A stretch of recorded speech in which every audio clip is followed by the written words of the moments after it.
Okay, I want to explain this chart and show you what you're looking at here. First off, the chart on the top is the US dollar index, and it's over a 5-year period. And the chart down on the bottom, that's got the blue lines on it, is the West Texas Intermediate and Brent crude oil prices over a 5-year period. But the oil one extends and forecasted into the future up until the year 2018 and slightly beyond. Now, the top chart, I line these two charts up so that the years line up exactly with the years between the top and the bottom chart. Now, the top chart shows an inverse relationship to the bottom chart. Now, what I want you to look at is the top chart is the US dollar index, and the bottom one is the oil price. What you're going to see is when the oil price starts to fall, you see it times exactly when the dollar index rises. Bounce for bounce, bump for bump. Now, if you go back to look at when it started, the oil price started to fall. It was not quite in the middle of 2014 there. It's just around the 6th, and when the US dollar index started to rise. I've marked that position. When the US dollar index started to rise, it was the 6th month, about the 20th day of 2014. Right in that area right there. That's when the US dollar index started to go up, rise dramatically. And if you notice, it was just about that exact time that the oil price started to fall. And look at the bounce at the end of 2015. You had that little spot where the oil price stopped falling and it started to consolidate a little bit. And if you notice, just after the beginning of 2015, you notice that the dollar index started to fall just a little bit there. You notice that mark? Around, looks like around February someplace of 2015 on the US dollar index, the top chart. You notice it dropped a little bit? You notice that's the same little bump here on the oil price? You can see that little bump? And then it started to go the other way a little bit, started to drop a little bit again, and the oil price started to drop. Well, the US dollar index went up. And they follow each other. One goes up, the other one goes down. One goes up, the other one goes down. They follow each other exactly. Because you notice here in 2016, the US dollar index peaked, and the oil price went down to its bottom there, around the start of 2016. And you notice how the oil price has been staying down low, and the dollar index has been staying up high over the past little while. So you can see they follow each other almost precisely. Okay, you're probably asking yourself, why does this matter? Why is this important? You're going to find out right now.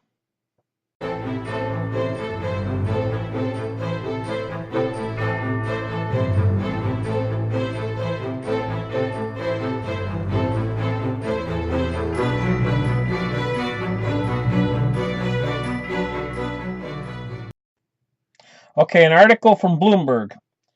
A U.S. shale oil boom may not last as fracking wells lack staying power. It says Chesapeake Energy Serenity Well 13H well near Oklahoma City came in as a gusher in 2009, pumping more than 12,000 barrels of oil a day and kicking off a rush to drill that extended into Kansas. Now the well produces less than 100 barrels a day. So it went from 1,200 barrels a day to 100 barrels a day. That's what state records show. And the thing is it says Serenity's swift decline sheds light on a dirty little secret of the oil boom. It may not last. Shale wells start strong and fade fast. Producers are drilling at a breakneck pace to hold output steady. So they're having to drill, and the old wells are going off as they're drilling the new ones. It says to hold output steady in the fields. This incessant need to drill is known as the Red Queen, after the character in Through the Looking Glass who tells Alice it takes all the running you can do to keep up the same pace. You see the problem we have here? Now, when you seen that first chart I showed you, the inverse relationship oil to the dollar, what's keeping the oil price down is all the oil they're gushing in from these wells, right? Mostly in West Texas in the Permian Oil Basin. Now, what happens when these oil wells start to play out? The oil price is going to start to creep up. Now, see, OPEC knows this. This is why OPEC cut production a little while ago. But they got a nasty little surprise for OPEC because the Permian Basin was a little bit tougher and more resilient than they thought. Simply put. Okay? So here's what's going to happen, though. Their timing was off a little bit. Guaranteed. Granted, their timing was off a little bit. OPEC's timing was off in their production cuts. But the Permian Basin is going to start to decline rather rapidly at a certain point in the near future. There's not unlimited oil there in these fracking plays. That's what I just read you from Bloomberg. That when these fracking plays start to go, they go rather quickly. They just up, and they're gone. See? This one well, Serenity 13H, it was pumping more than 1,200 barrels of oil a day when it kicked off. And all of a sudden, it's down to 100 barrels a day. What do? They have to keep making more and more wells. So what's going to happen is eventually the United States production is going to drop off. It's going to decrease. Saudi is going to drop their production too. Believe me. And all the other OPEC countries are going to drop their production. And the oil price is going to surge back upwards. Well, what effect does this have on the US dollar? It's very simple. I've showed you the inverse relationship to the dollar. The dollar index will start to drop as the oil price starts to go back up. Now think about this. Because oil is the petrodollar, the dollar is only worth as much oil as you can buy with the dollar. So right now, when oil prices are, say, roughly $50 a barrel, that means your dollar buys a barrel of $50. A bill will buy a barrel of oil. Now, what happens when the oil price goes back up to 100? It means simply that your dollar only has half the buying power it has now. That means your dollar is going to be chopped in half when the oil price goes to 100. What about when the oil price goes up to 150? Then your dollar is only going to be worth a fraction of what it's worth now. What effect will that have on inflation?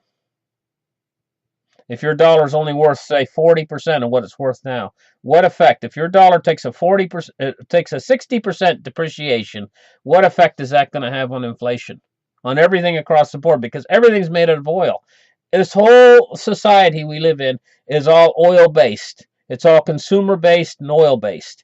Everything's oil. Your shoes are made out of oil. Your clothing's made out of oil. Your beans that you have in the morning are made out of oil. Now you're saying to yourself, oh no, my beans aren't made out of oil. But believe me, it took oil to get it to the store. It took oil to put it in the can.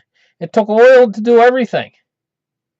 It's oil-based. It's all oil-based. So it's all priced in oil. Everything's priced in oil. And your dollar is priced in oil. And so when this oil starts to go back up because these fracking wells start to go dry, they're not going to be able to do this trick a second time.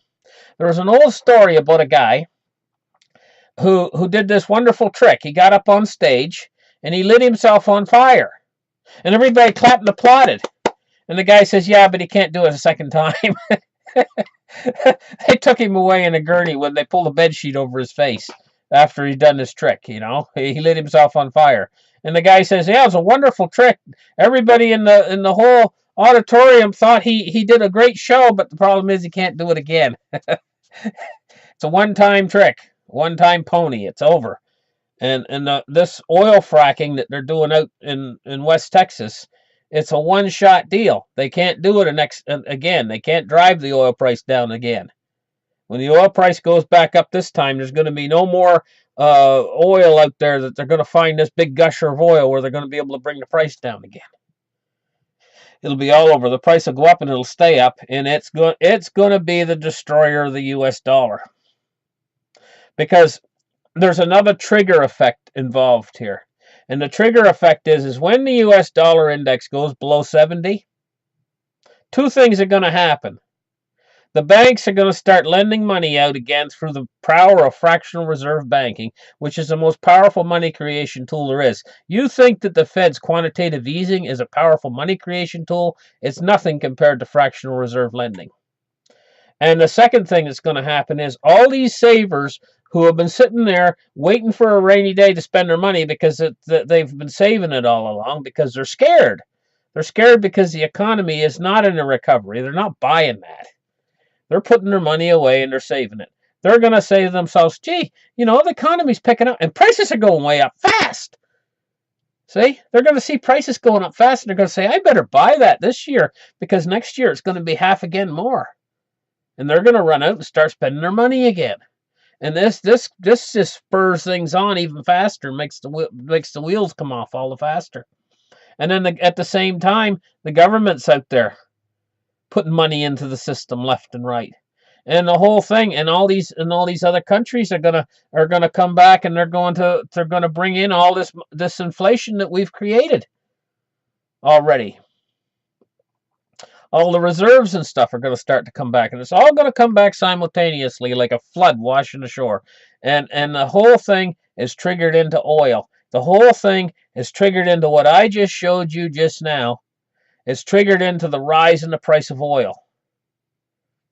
And of course, when the whole thing starts, it's going to feel better than what we've been through. What we've been through is a slight deflationary period that started in 2008. When that deflation finally ends, when the money starts to flow into the system, and the velocity of money's been going down the whole time too, it's down near the bottom right now. When that velocity of money starts to come back up again, and money starts to come into the system, things are going to start to feel good. Jobs are going to start to pick up, and we're already starting to see the first signs of this. See? And so this is why I'm paying attention. I'm paying attention to certain guys like Cliff High. And when he comes out there and he says, oh, the stock market's going to be 100,000, next year, I'm not sitting there laughing at him. Like there's some guys out there going, oh, the stock market's not going to go up that high. And they say he's wrong. I'm not sitting there laughing at him. I'm not laughing at him for the sheer fact that if a hyperinflation starts, in his data, he might be seeing what I'm seeing in this inverse relationship and this hyperinflation that's coming. He might be seeing the same thing, but in his data that I'm seeing in my data. And my data's got to do with the price of oil and this oil rise that I know is coming. And when this oil price comes, and it can come pretty quick too, because they say, oh, we got enough inventory to last through 2018 and 2019, and the oil inventory won't go down. Well, that inventory can go down an awful lot quicker than they think it can. Because when they go out there and they stick a stick down and they check the oil, they're going to find that things went down. I don't know exactly. I'm not sure exactly how they check it in those big tanks. They might use a stick. I don't know. But when they go out to check their big tanks and they find that the oil levels went down inside the tanks, then all of a sudden your price is going to go up on your oil. And it hasn't happened yet because of this little bump that's happened in West Texas just recently. There's been a little bump. There's been a number of new rigs that have come online, and that's put some new oil into the system. But how many of these older rigs do they got that's ready to go offline real soon? This is what I'd like to know and what I'd like to find out. How many and when are they going to go offline? A lot of these older rigs down in West Texas that are still pumping now, but all of a sudden they might pop offline like that. And then where are we in the inventory situation?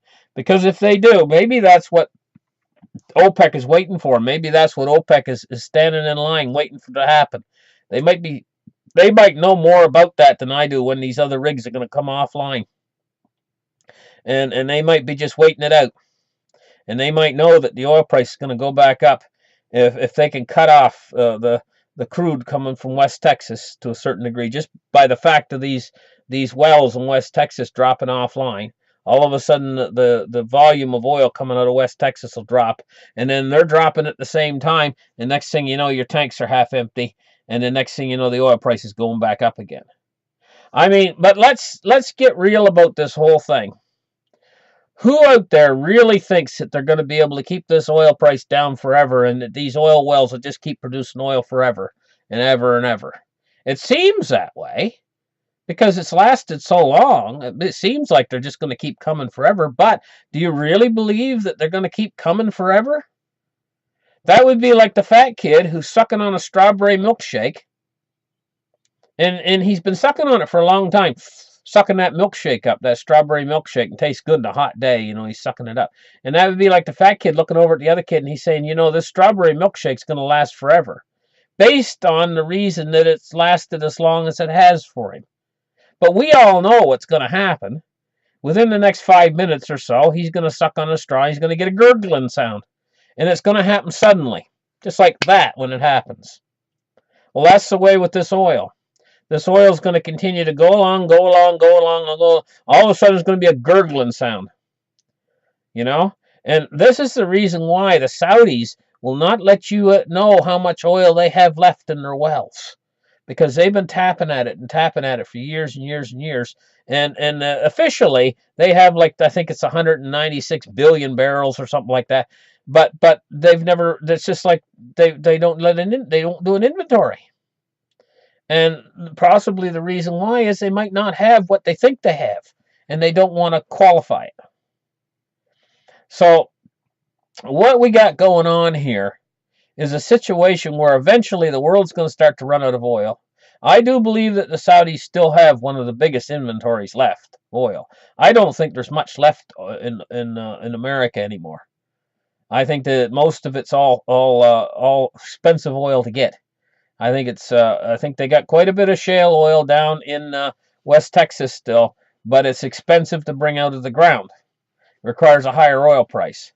And believe me, we will get there to the higher oil price, so they will pump that oil out of West Texas eventually, because they'll have the money to pump it out with.